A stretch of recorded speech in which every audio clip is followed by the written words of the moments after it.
এই দুনিয়ার পুরো জীবনটা এটা হচ্ছে লালসাময় একটা জীবন, লোভ, মরিচিকা, মায়াজাল। এই মায়াজালে আমরা আটকে আছি, ফলে মৃত্যুর কথা আমরা ভুলে গিয়েছি। পাগলের মতো ছুটছি, আরো টাকা লাগবে, আরো খ্যাতি লাগবে, আরো যশ লাগবে, আরো দাপট লাগবে। আমার এত টাকা দিয়ে কি হবে, এত সম্পদ দিয়ে কি হবে, এত ব্যস্ততা দিয়ে কি হবে? তোমার স্টপ, থামো, অনেক হয়েছে, আর না, থামো। Take a rest, take a breath, and think about death. Think that you have to go back to your Lord. একটু বসেন না, একটু ভাবেন যে আমাকে চলে যেতে হবে, চলে যেতে হবে। এই কোলাহল, এই ব্যস্ততা, এগুলো থাকবে, থাকবো না আমি। সাইয়েদনা ওমর ফারুক বলেছেন, মুতু ক্বাবলা আন তামুতু, মরার আগে একবার মরো। হাসিবু ক্বাবলা আন তুহাসাবু আলাইকুম, তোমার হিসাব নেওয়ার আগে তুমি একবার নিজের হিসাবটা করো না। কাগজ বের করে একটু লিখো না, কি কি ভালো কাজ করছিলা, যেগুলো দিয়ে নাজাতের ওসিলা হতে পারে, 1 2 3, আর কি কি আকাম কুকাম করছো দেখো না, লিখে দেখো তোমার অবস্থাটা কি। মরার আগে একবার মরো। মরার আগে খাটের মধ্যে শুয়ে শটান করে চোখ বন্ধ করে একবার মরার ভান করে দেখেন কেমন লাগে। চোখটা বন্ধ করেন আর ভাবেন আপনি নাই, কি কি হতে পারে ভাবেন। আপনার ছেলেমেয়েরা কান্না জুড়ে দিবে, আপনার প্রাণের স্ত্রী বিলাপ শুরু করে দিবে, বন্ধু বান্ধবের চিৎকার আর মাতম, স্থানীয় এলাকার মসজিদে ঘোষণা, অমুক এলাকার নিবাসী, অমুক ভাই, অমুকের ছেলে অমুক দুনিয়ায় নাই। সব আত্মীয়রা চলে আসবে, ফেসবুকে স্ট্যাটাস দেয়া হবে, সবাই সবাইকে জানাবে বিকাল 4টায় অমুক হাই স্কুল ময়দানে আপনার জানাজা। ছুটে আসবে সবাই, ছুটে আসবে আপনাকে শেষ বিদায় দিতে, গুড বাই জানানোর জন্য, আল ওয়াদা, বিদায় জানাতে আসবে সবাই। 4 তাকবীর দিয়ে আপনার জানাজা হবে, অশ্রুসিক্ত জানাজায় আপনার বিদায় হবে। কাঠের খাটিয়ার মধ্যে করে কাঁধে তুলে আপনার কবরে নেওয়া হবে। আগে থেকে খুঁড়ে রাখা কবরটার মধ্যে আপনারে বিছিয়ে দেয়া হবে। বাঁশের কচি দিয়ে তার উপরে মাটির চাপা দিয়ে সব চলে যাবে। ভাবেন না একবার চোখ বন্ধ করে, this is the circle of life, this is the nature of life. এটা সবার হবে, আমার হবে, আপনার হবে। এত মায়া, এত ভালোবাসা কই যাবে? কেউ থাকবে না, সবাই আপনার অন্ধকার কবরে রেখে দিয়ে চলে আসবে। উপরে বাঁশের কঞ্চি, তার উপরে মাটির চাপা, অন্ধকার অন্ধকার। এই অন্ধকার যেন শেষ হতে চায় না, শুধুই অন্ধকার, ঠিক কিনা? এজন্য আমাদের চলে যেতে হবে। দাদা গেল, চাচা গেল, মামা গেল, আমাদেরকেও যেতে হবে, জোরে কোন ঠিক কিনা?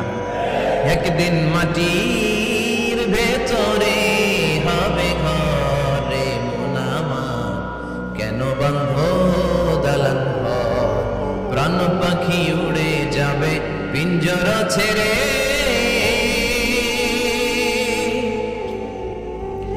ধরা ধামে সবই রবে, তুমি যাবে চলে। বন্ধু বান্ধব যত, মাতা পিতা যারা সুত, সবই হবে তোমার পরে।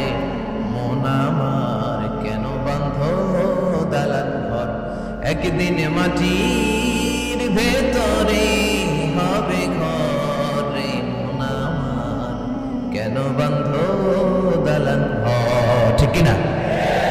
সব করে থাকবে, চলে যেতে হবে আমাদেরকে। এজন্য আখিরাতের কথা যেন আমাদের স্মরণ হয়। বিশ্বনবী বলতেন, নাহাইতুকুম আন জিয়ারাতিল কুবুর, আমি তোমাদেরকে কবর জিয়ারত করতে আগে নিষেধ করতাম, কিন্তু এখন নিষেধাজ্ঞা প্রত্যাহার করে নিলাম। এখন সব সময় তোমরা কবরের সামনে যাবা আর জিয়ারত করবা। কবরস্থানে জানতো, বড়ুয়া কৃষ্ণপুরের এই গ্রামের কবরস্থান আছে কোন দিকে? পূর্ব দিকে আছে, গোখরার জলের দিকে। জান আপনারা? একটু যাবেন, একটু গেলে আখিরাতের কথাটা স্মরণ হবে। ওখানে ছোট শিশুরা শুয়ে আছে, কিশোর যুবকরা আছে, আপনার মতো তাগড়া যুবক, মুরব্বীরা আছে। এরা এই এলাকায় থাকতো, এরা আকাশ থেকে নেমে আসে না, এই এলাকার সন্তান আজ নাই। একটা সার্টেন পিরিয়ড শেষে আপনিও থাকবেন না। This is the nature of life, this is the circle of life. ছোট্ট শিশু হয়ে এসেছিলেন, শৈশব, কৈশোর, যৌবন, প্রৌঢ়ত্ব। আগে ছিলেন সিঙ্গেল, বিয়ে করে হয়ে গেলেন ডবল। এরপরে আল্লাহ আপনাকে একটা মেয়ে দিল, এরপরে মেয়েকে বিয়ে দিয়ে শ্বশুর হলেন, এরপরে ওই মেয়ের ঘরে সন্তান হতে নানা হলেন। আর কতদিন? অনেকদিন হলো তো, অনেক লম্বা সময় পেয়েছেন আপনি। Think about that. এবার যাওয়ার কথা ভাবেন। আখিরাতের সামানের কথা ভাবেন, ফিরে যেতে হবে। কি শক্তিশালী যুবক, বার্ধক্য চলে আসলে লাঠি ছাড়া চলতে পারে না। কুচকুচে কালো দাড়ি সাদা হয়ে যায়, দাড়ির শুভ্রতা, বয়সের ভার, রং ধরা যৌবন জং ধরে শেষ, ঠিক কিনা? This is the circle of life. যুবক ভাইরা, এটাই জীবন, চলে যেতে হবে, কেউ থাকতে পারবে না, ঠিক কিনা? এটা রিমাইন্ডার আল্লাহ সূরার ভিতরে দিয়েছে যে তোমাদেরকে ফিরে যেতে হবে। এই লোভ লালসা ছেড়ে দাও। রব্বুল আলামিন বলেন, আলহাকুমুত তাকাসুরু হাত্তা যুরতুমুল মাকাবির। ও গোলাম, দুনিয়ার সম্পদ, লোভ লালসা তোদেরকে পাগল বানিয়ে দিয়েছে। এই লোভ পাগলামি কোনোদিন তোদের থামবে না যতদিন না তোরা কবরে ঢুকবি, ঠিক কিনা? কার কথা? আল্লাহ বললেন, দুনিয়ার সম্পদ আর লোভ আর মোহে তোমরা গাফেল হয়ে গিয়েছো। আখিরাতের কথা বেমালুম তোমরা ভুলে গিয়েছো, কিন্তু আখিরাতে তোমাদের যেতেই হবে, কবরের বাড়িতে তোমাদের ঢুকতেই হবে, ঠিক কিনা? যেতেই হবে। আমরা ভুলে যাই। আলহাকুমুত তাকাসুর, অতিরিক্ত পাওয়ার লোভ, বেশি বেশি খাওয়ার লোভ, বেশি বেশি জমানোর লোভ মানুষকে গাফেল বানিয়ে দিয়েছে। এটা মানুষের স্বভাব। আরো চাই, আরো চাই, এই স্বভাবটা আছে না নাই? দেখবেন ছোট বাচ্চারা মসজিদের দোয়া অনুষ্ঠান শেষে জিলাপি দেয় না? গরু কৃষ্ণপুরে কি দেয়? আগে বাতাসা দিত না, এখন কি দেয়? জিলাপি দেয়, মিষ্টি দেয়। তো মসজিদের 2-3 গেট থেকে যদি দেয়, ছোট বাচ্চারা দেখবেন এদিক দিয়ে কয়েকটা নিয়ে আবার ওই গেটে লাইন ধরে। ওর হাত হলো ছোট হাত, ওর হাত ভর্তি জিলাপি, আর নেওয়ার জায়গা নেই, এরপর আরেক জায়গায় লাইন ধরছে। আরো লাগবে, আরো লাগবে, এই আরো আরো আরো চাই, এই স্বভাবটাই মানুষকে কুড়ে কুড়ে শেষ করে দিয়েছে। এত লাগবে কেন? তো চাহিদার কোনো শেষ নাই। Unlimited demand of human being. যার আছে বেশি তার চাই বেশি। যার সাইকেল আছে তার হোন্ডা চাই, হোন্ডা আছে তো প্রাইভেট কার চাই, প্রাইভেট কার আছে তো প্লেন চাই, প্লেন আছে তো হেলিকপ্টার চাই, হেলিকপ্টার আছে তো ওইটা চাই, ওইটা আছে তো সেটা চাই, ঠিক কিনা? এলাকার মেম্বার যে হয়েছে চেয়ারম্যান হতে চায়, আছে না নাই? চেয়ারম্যান সাহেব এমপি হতে চায়, আছে না নাই? এমপি সাহেব মন্ত্রী হতে চায়, আছে না নাই? মন্ত্রী সাহেব প্রধানমন্ত্রী হতে চায়, আছে না নাই? কিন্তু এই দেশে সুযোগ নাই। কথা কর, এই দেশে প্রধানমন্ত্রী সিলেক্টেড। 2-3 জনের বাইরে কেউ প্রধানমন্ত্রী হতে পারবি না, ঠিক কিনা? আমার এই জীবনে তো আমি 2-3 জনকে দেখলাম। বেগম খালেদা জিয়া, মাননীয় প্রধানমন্ত্রী শেখ হাসিনার ছোট্টবেলা দেখেছি এরশাদকে, আমরা তখন ছোট। তো মানুষের চাহিদার কোনো শেষ নাই, যার আছে বেশি তার চাই বেশি। এজন্য বিষ্ণু বলেছেন, উনজুরু ইলা মান হুয়া আসফালা মিন, তোমার চেয়ে যে খারাপ আছে ওর দিকে তাকাও। ওয়ালা তানজুর মান হুয়া আ'লা মিন, তোমার চেয়ে যে ভালো আছে ওর দিকে তাকাও না, তোমার চেয়ে যে খারাপ অবস্থানে আছে ওর দিকে তাকাও। অনেকে নিজের অবস্থান নিয়ে সুখী না, এরকম আছে না নাই? আল্লাহ আমার এটা দিল না রে, ওইটা দিল না রে, পাইলাম না রে, কিচ্ছু হয় না, কি করবো জীবনে, হতাশ। আসলে আছে কিন্তু অনেক, কিন্তু শুকরিয়া নাই, টাকা, ঠিক কিনা?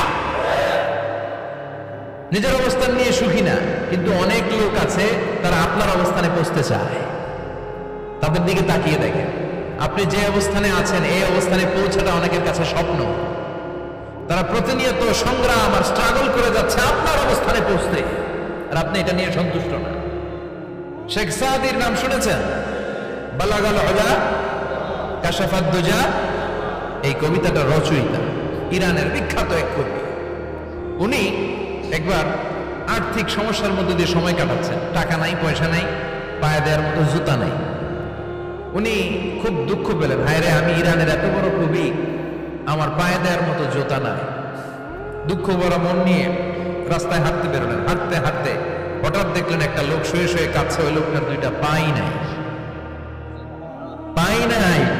উনি সেজদায় পড়ে গেলেন, আল্লাহর কাছে ক্ষমা চাইলেন, আল্লাহ অনেক দিয়েছ, শুকর আলহামদুলিল্লাহ। এজন্য যেই পরিস্থিতিতেই থাকি না কেন আমরা কি করব? জোরে বলেন, কি করব? এজন্য কানাতু মিনাল ইসলাম, অল্প তুষ্ট থাকার নাম হলো ইসলাম। সম্পদ লাগবে কিন্তু সম্পদের পাহাড় লাগবে না, ঠিক কিনা? অল্প খান, অল্প পড়েন, অল্প জমান, অল্পের ভেতরে বরকত ঢুকাইয়া দিছে কে? দেখবেন যাদের সম্পদ অল্প তারা সুখী বেশি। জরিপে এটা দেখা গিয়েছে, অনেক সার্ভেতে এটা এসেছে, যারা সম্পদশালী এরা দুঃখী বেশি। এদের দুঃখ বেশি, টেনশন বেশি, খুব স্বাভাবিক। টাকা যার বেশি, রোগ তার বেশি। টাকা যার বেশি, টেনশন তার বেশি। টাকা যার বেশি, ঘরে শান্তি তার কম। আছে না নাই? ঘরের ভেতরে অশান্তি, ছেলে কথা শোনে না, ছেলে টানে গাঞ্জা, মেয়ে করে পরকিয়া। আছে না নাই? স্ত্রী কথা শোনে না, ভালোবাসা নাই, ঘরটা জাহান্নামের টুকরা।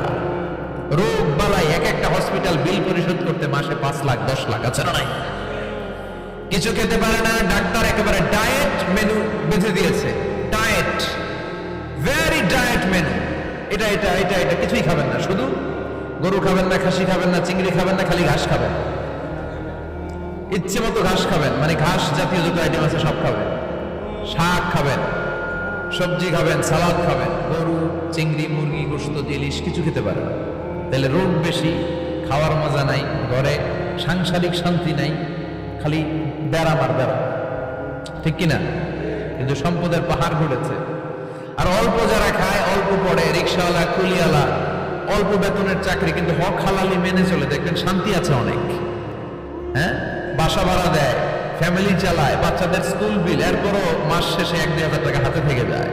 আরো প্রতি মাসে 10 কোটি টাকা ইনকাম, তারপরও ব্যাংকের ঋণ আছে না নাই? সুখ কারে বলে? কিভাবে আপনি সুখকে ডিফাইন করবেন? সুখ তো টাকায় কিনা যায় না। শান্তি টাকা দিয়ে হয় না, শান্তি দেওয়ার মালিককে। শান্তি আছে অল্প খেয়ে শুকর করার মধ্যে, শান্তি আছে আলহামদুলিল্লাহর মধ্যে। চিল্লায় বলেন ঠিক কিনা? এজন্য অল্প খাবো, অল্প পড়বো, অল্প জামাবো, অল্পের ভেতরে বরকত দিয়েছে কে? দেখেন, ধনী ভাইরা খেতে পারে না, কিন্তু রিক্সাওয়ালার কি সমস্যা হয়?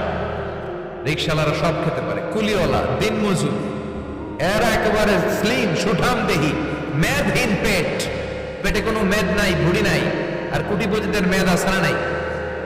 এত বড় বড় পেট। ঠিক কিনা? আমাদেরও পেট আছে, তবে হালাল পেট। এটা হারাম টাকা দিয়ে এই ভুড়ি বানাই নাই আমরা। ছেলে বলেন ঠিক কিনা? রিক্সাওয়ালা, কুলিওয়ালা নিজেও নামাজ পড়ে, বউ নামাজ পড়ে, বাচ্চাটাও নামাজ পড়ে, রিক্সা চালায় আর জিকির করে লা ইলাহা